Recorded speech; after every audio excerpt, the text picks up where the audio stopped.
Sebelumnya kita akan berdoa ya.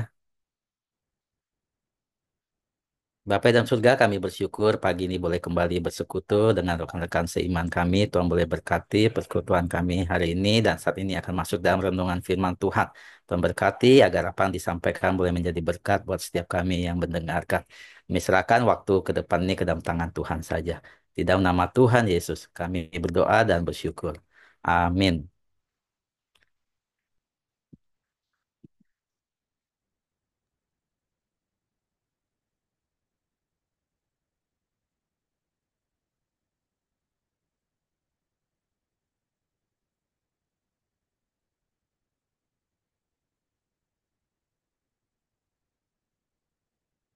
Ya, baik. Selamat pagi semua. Hari ini kita akan masuk dalam firman Tuhan. Ini saya sudah share screen, sudah terlihat ya. Baik, di bulan Januari Februari ini ada dua event yang dirayakan oleh dunia ya. Pertama, kita sudah merayakan Tahun Baru Imlek. Ini dirayakan juga oleh khususnya orang-orang Tionghoa di berbagai negara. Di Tahun Baru Imlek ini berbicara mengenai berkat Tuhan yang berlimpah-limpah kepada anak-anaknya. Nah, lalu kemudian event kedua adalah Happy Valentine's atau Hari Valentine atau Hari Kasih Sayang. Memang secara tradisi Indonesia tidak merayakan hari ini ya. Maka saya lebih cenderung menyebutnya sebagai Hari Kasih Sayang ya. Jadi kita boleh ambil sisi baiknya ya, sisi positifnya bahwa di hari ini orang boleh eh, membagikan kasih kepada keluarga, kepada sesama, bahkan juga boleh lebih menunjukkan kasihnya kepada Tuhan ya. Maka di hari ini saya mengambil tema berkat dan kasih yang berhubungan dengan Imlek dan Hari Kasih Sayang ya. Lebih tepatnya berkat Tuhan dan kasih manusia ya. Tapi saya singkat jadi berkat dan kasih. Nah, saudara sekalian, ya, berbicara soal berkat, Tuhan memberkati kita dengan berkat jasmani dan rohani, ya. Berkat itu tidak selalu berupa materi, ya, tidak selalu berupa uang, ya. Berkat itu bisa berupa kesehatan, kesembuhan dari sakit, makanan dan minuman yang ada, pekerjaan yang baik, toko yang ramai, keluarga yang harmonis. Ini semua adalah berkat Tuhan. Dan Tuhan senantiasa mencurahkan berkatnya buat kita. Ya. Kemudian kasih. Ya. Kasih itu Tuhan juga sudah mencurahkan kasihnya buat kita semua. Bahkan kasih yang paling besar yang Tuhan berikan adalah anaknya yang tunggal untuk menyelamatkan kita yang mati di atas kayu salib. Ini boleh katakan adalah kasih yang terbesar yang Tuhan berikan buat anak-anaknya, buat setiap orang yang mau percaya kepada Dia. Maka sebagai anak Tuhan, kita boleh berbahagia nih. Karena kita adalah anak-anak yang diberkati Tuhan. Tidak hanya diberkati, tapi kita juga begitu dikasihi oleh Tuhan. Nah, pada suatu hari di sebuah desa ada seorang ayah, seorang petani, ya, seorang ayah tinggal bersama anaknya laki-laki. Ya, mereka berdua bekerja sebagai petani. Setiap hari mereka harus mengirimkan hasil perkebunan mereka ke kota dengan berjalan kaki. Ya, jadi ayah dan anak ini setiap hari pergi ke kota yang jauh dengan berjalan kaki mengantar hasil perkebunan mereka untuk dijual di sana.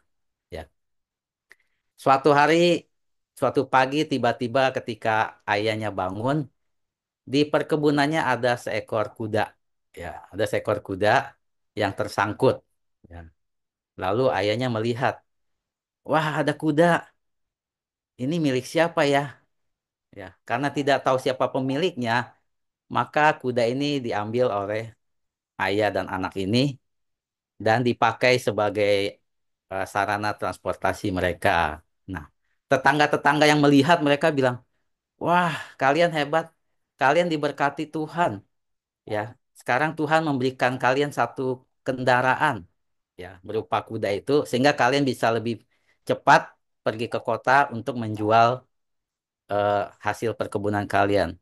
Kalian tidak terlalu lelah sekarang. Kalian bisa pakai kuda ini untuk bolak-balik dari kampung ini ke kota.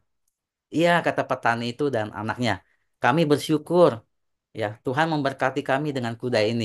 Dan kami akan terus mengasihi Tuhan yang begitu baik, kata mereka ya. Nah, keesokan harinya, setiap hari mereka pakai eh, kuda ini untuk pergi ke kota mengantarkan hasil perkebunannya. Ya. Lalu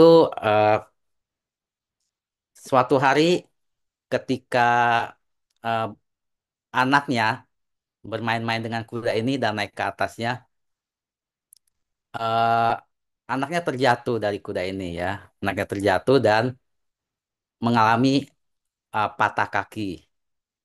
Lalu seketika itu juga marahlah ayahnya dan bilang, ah ternyata Tuhan tidak memberkati kita. Kuda ini bukan berkat. Kuda ini sumber masalah, sumber musibah. Sekarang anak saya kakinya patah dan tidak bisa membantu saya dalam pekerjaan saya, katanya. Sehingga uh, dia marah-marah dan menyalahkan Tuhan.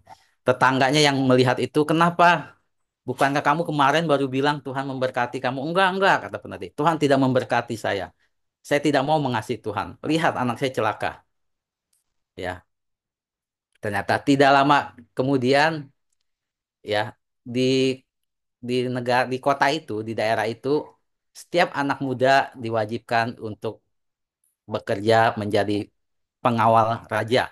Ya, karena daerah itu diperintah oleh raja dan raja sedang akan melakukan satu perang dengan uh, kerajaan lain.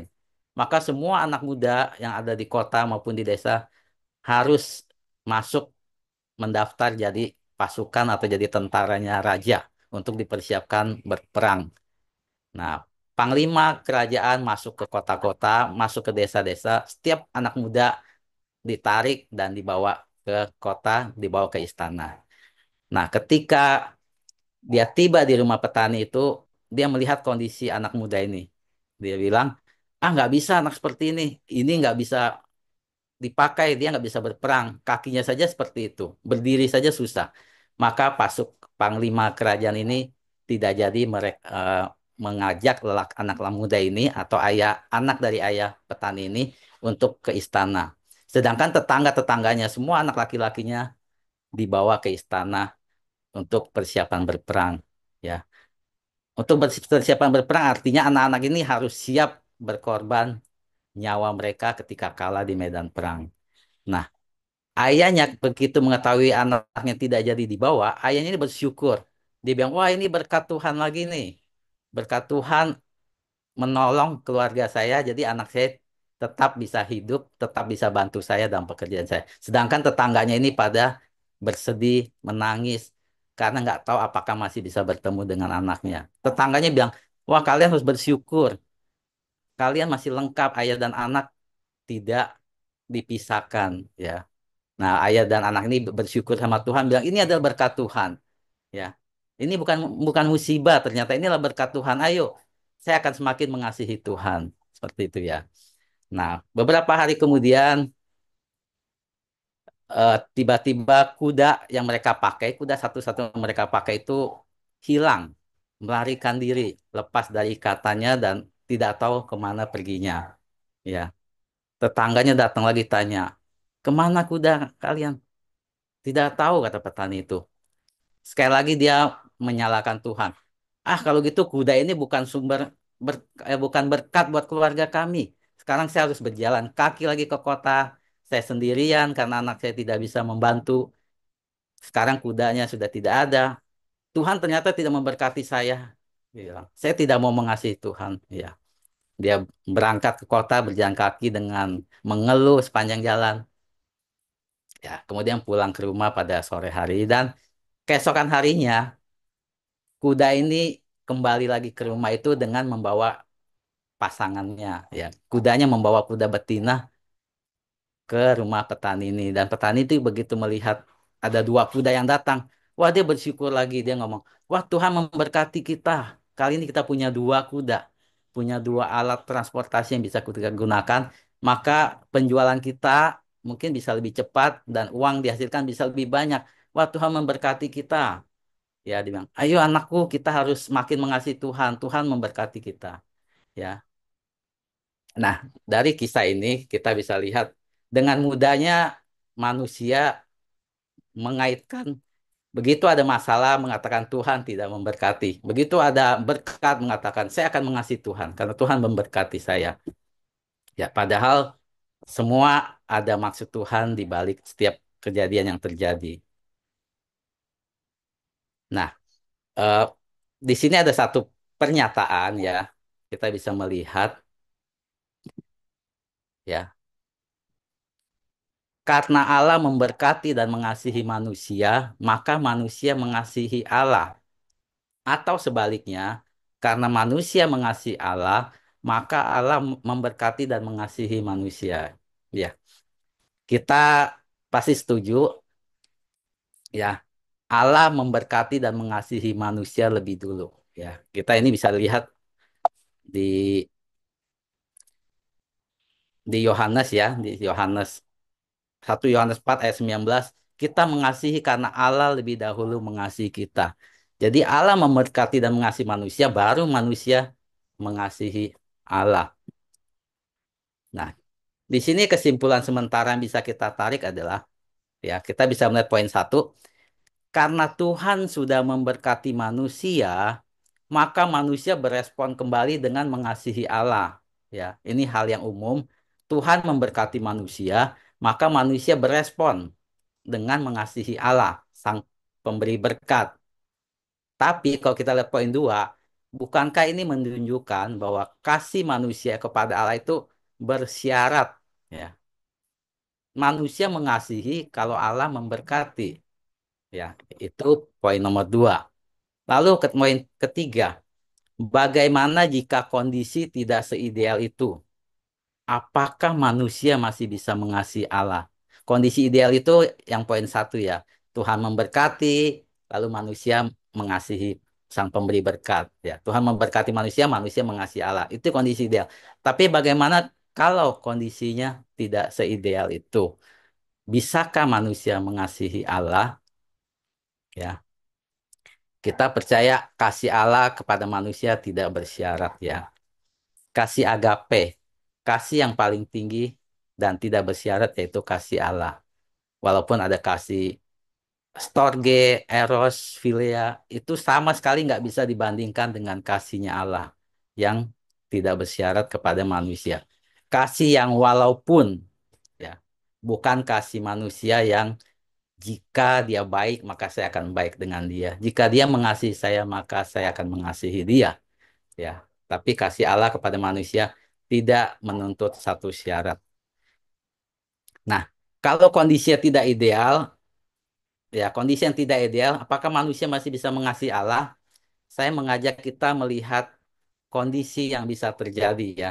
Jadi di sini ada aksi dan reaksi yang terjadi. Jadi ketika Tuhan memberkati, aksi Tuhan memberkati, lalu reaksi manusia mengasihi dia, ya. Itu kondisi satu. Tuhan memberkati, manusia mengasihi. Ya, ini kondisi yang umum sekali terjadi. Ini pun terjadi tidak hanya antara Allah dan manusia, tapi ini terjadi juga dengan manusia dan manusia. Ya, sudah naturnya manusia itu akan baik kepada orang yang baik sama dia. Akan mengasihi orang yang mengasihi dia. Itulah manusia. Bahkan di dalam dunia pekerjaan pun terjadi. Perusahaan akan baik dengan perusahaan yang akan bekerja sama baik dengan perusahaan yang memberikan keuntungan kepada perusahaan dia. Inilah manusia, ya. Kalau dia baik, saya baik sama dia. Kalau dia mengasihi saya akan mengasihi dia, ya. Lalu di kondisi kedua, ya, Tuhan memberkati manusia, tapi ya, manusia ada yang bereaksi tetap tidak mau mengasihi Tuhan, ya. Ada berkat Tuhan, tapi manusia tidak mau mengasihi Tuhan atau belum mau mengasihi Tuhan. Kondisi ini boleh dikatakan terjadi sama keluarga-keluarga yang kemarin kita kunjungi dalam Imlek Carol, ya, beberapa memberikan kesaksian bahwa eh, saya bersyukur, mereka ngomong, saya bersyukur Tuhan memberkati anak-anak saya, ya, anak-anak saya bisa dapat sekolah yang bagus, anak-anak saya bisa pertumbuhannya baik. Mereka mengaku bersyukur sama Tuhan, Tuhan memberkati mereka dengan hal-hal yang baik. Tapi ketika ditantang, maukah percaya Tuhan? Maukah datang ke gereja? Mereka menjawab, belum, ya, belum bisa. Ya. Ada yang menjawab belum bisa. Nah, ini adalah masuk ke dalam kategori kondisi kedua, ya. Ada berkat Tuhan, tapi manusia belum bisa mengasihi Tuhan. Kemudian di kondisi ketiga, seolah-olah Tuhan tidak memberkati manusia. Ya, jadi empat kondisi adalah point of view-nya manusia, ya. Kondisi tiga seolah-olah Tuhan tidak memberkati manusia, tapi manusia tetap mengasihi Allah. Ya, kalau bisa sampai kondisi ketiga itu berarti iman seorang Kristennya sudah berada di tahap yang lebih tinggi. Ya. Nah, di kondisi keempat Tuhan seolah-olah tidak memberkati, tidak ada berkat Tuhan, maka manusia tidak mau mengasihi Tuhan. Ini terjadi pada orang-orang yang kecewa dengan Tuhan, ya. Yang kecewa dengan Tuhan akhirnya meninggalkan Tuhan. Nah, yang menarik adalah justru di kondisi ketiga ini, ya. Kondisi satu dan empat boleh dikatakan kondisi yang umum, ya. Baik, maka reaksinya baik, ya. Aksinya tidak baik, maka reaksinya tidak baik. Ini hal yang umum terjadi. Tapi di kondisi ketiga ini, kondisi yang sangat unik, di mana ketika kita tidak melihat berkat Tuhan, tapi manusia tetap bisa mengasihi Tuhan. Nah, kita akan lebih melihat kondisi ketiga ini lebih dalam lagi, ya. Di kondisi tiga, apakah bisakah kita tetap mengasihi Allah dalam keadaan sulit? Ya, seolah-olah tidak ada berkat Tuhan. Walaupun kita percaya berkat Tuhan itu tidak ada habis-habisnya untuk manusia. Terus ada, terus mengalir buat manusia. Ya, bisakah kita mengasihi Allah? Ya, ini kondisi tiga tadi. Dalam keadaan sulit, seolah-olah tidak ada berkat Tuhan, tapi kita tetap bereaksi mengasihi Dia. Apa itu kondisi sulit? Ya, ketika kita menderita penyakit kritis, ketika kita kehilangan pekerjaan, ketika kehilangan anggota keluarga yang dikasihi, ketika tidak ada makanan, ketika pertolongan Tuhan dianggap terlambat, masih bisakah kita tetap mengasihi Tuhan? Ya. Nah, marilah kita belajar dari beberapa tokoh, ya, di Alkitab, walaupun cukup banyak, tapi saya ambil tiga tokoh ini. Yang pertama kita bisa lihat dari Yusuf, ya. Yusuf adalah orang yang mengasihi Tuhan, ya. Ketika Yusuf dijual dan tinggal di rumah Potifar, ya, ketika dibujuk tidur oleh istrinya Potifar, di dalam Kejadian 39 ayat 9, Yusuf berkata, ini kalimat yang bagus dari Yusuf, bagaimana mungkin aku melakukan kejahatan yang besar ini dan berbuat dosa terhadap Allah? Ya. Ini menunjukkan bahwa Yusuf orang yang begitu mengasihi Tuhan. Dia tidak mau melakukan kejahatan, dia nggak mau berbuat dosa terhadap Allah. Ya, orang yang mengasihi Tuhan ini tapi bisa diperlakukan tidak baik. Ya, dia difitnah, dia masuk penjara dan uh, jauh dari keluarganya. Yang kedua kita boleh lihat dari Paulus, ya, satu ayat yang bagus juga di Filipi 1 ayat 21. Karena bagiku hidup adalah Kristus dan mati adalah keuntungan bagiku. Ya. Paulus dalam perjalanannya seolah-olah Tuhan tidak memberkati, seolah-olah, ya. Banyak hal-hal tidak baik terjadi sama dia, ya.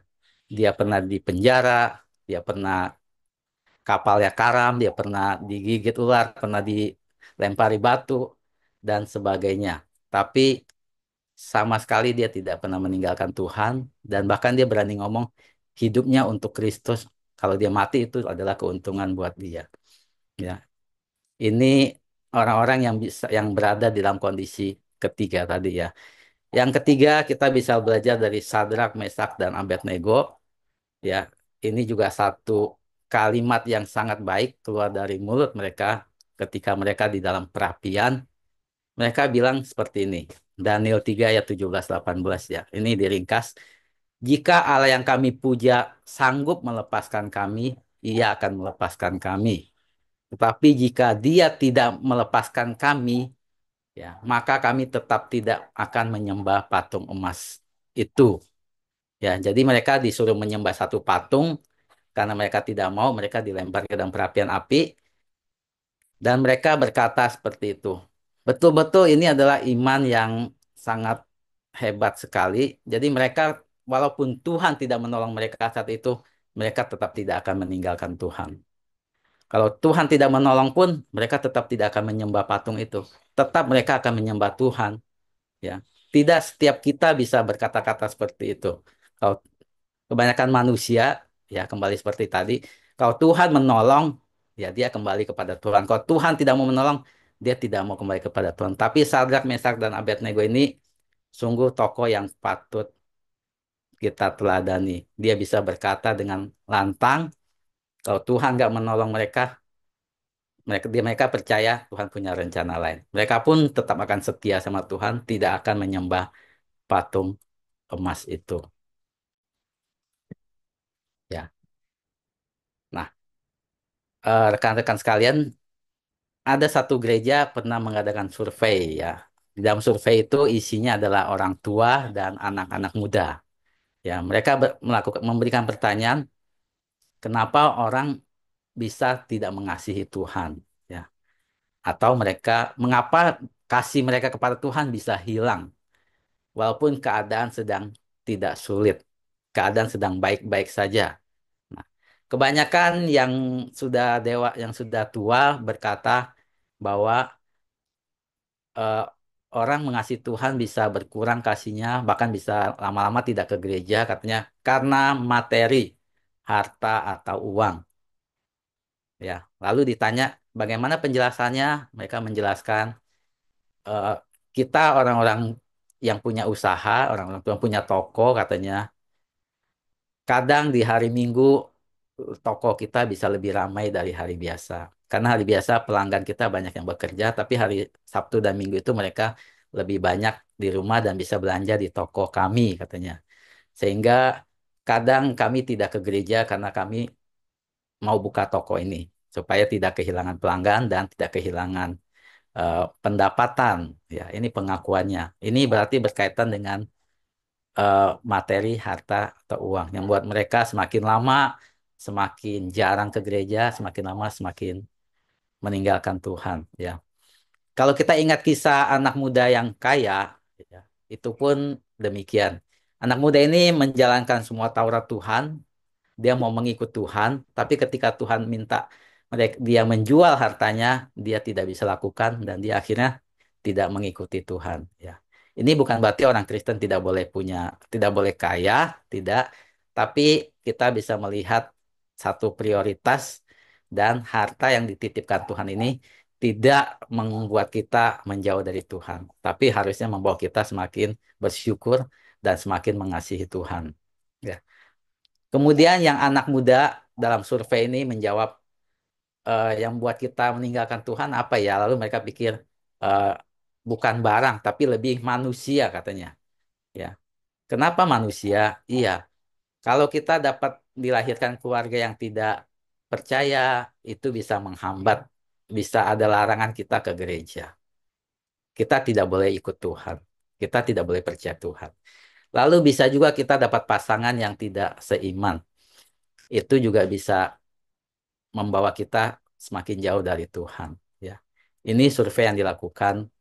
Ya orang tua menjawab harta yang bisa buat kita tidak mengasihi Tuhan. Yang anak muda menjawab pasangan atau orang tua yang tidak yang bisa membuat kita tidak mengasihi Tuhan lagi. Ya.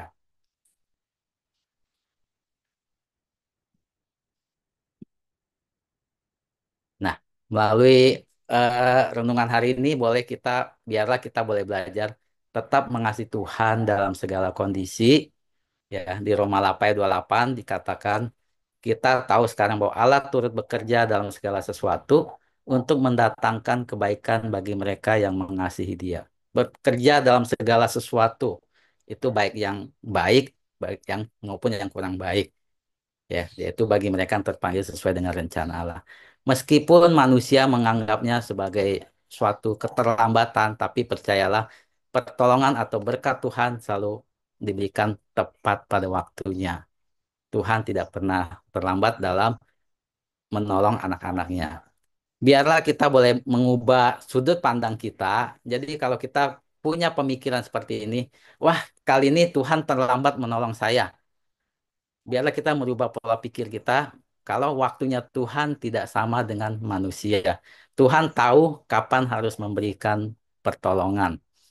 Kalau kita punya pikiran, wah Tuhan tidak menolong saya kali ini, ya kita boleh merubah pola pikir kita menjadi Tuhan sudah punya rencana sendiri yang jauh lebih baik dari yang kita bayangkan. Ya, misalnya di kisah Yusuf tadi, kalau Yusuf tidak dijual oleh saudaranya, Yusuf tidak akan sampai ke rumah Potifar. Kalau Yusuf tidak difitnah, Yusuf tidak akan masuk penjara. Kalau Yusuf tidak masuk penjara, dia tidak akan bertemu dengan Firaun. Kalau dia tidak bertemu dengan Firaun, dia tidak akan jadi penguasa. Kalau dia tidak jadi penguasa, dia tidak bisa menolong atau menyelamatkan keluarganya dari bencana kelaparan. Jadi semua yang terjadi dalam hidup kita adalah sudah diatur oleh Tuhan dan Tuhan punya rencana yang lebih indah dari yang kita bisa bayangkan. Jadi jangan melihat itu sebagai satu eh, keterlambatan Tuhan dan menolong, tidak, tapi Tuhan memang sudah menyiapkan hal atau rencana yang jauh lebih indah dari yang manusia bayangkan. Ya, biarlah kita boleh merubah pola pikir kita, tidak melihat kalau Tuhan tidak memberkati kita ketika kita dalam keadaan sulit, itu tidak. Tapi Tuhan punya rencana yang manusia terbatas untuk melihat isi hati Tuhan, melihat apa yang Tuhan rencana. Kita terbatas, tapi Tuhan menyiapkan hal-hal yang baik buat anak-anaknya. Ya, kiranya Tuhan terus memberkati kita. Amin. Mari kita berdoa.